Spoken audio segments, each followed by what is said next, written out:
Welcome to the Tech Egg. Don't get scrambled. Enjoy the video.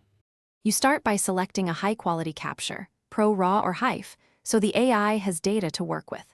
Open the gallery and pick the image you want to improve.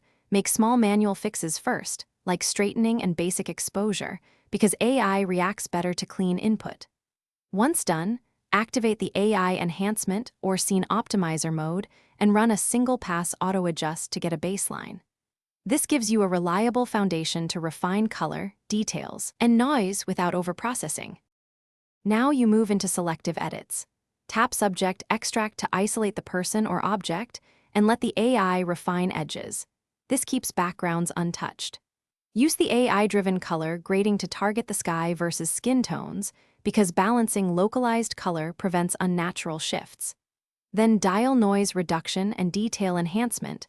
Lower noise slightly to preserve texture, and increase detail where you want sharpness. Make micro-adjustments, small slider moves, so the AI corrections look intentional and not. Finish by reviewing the full resolution result.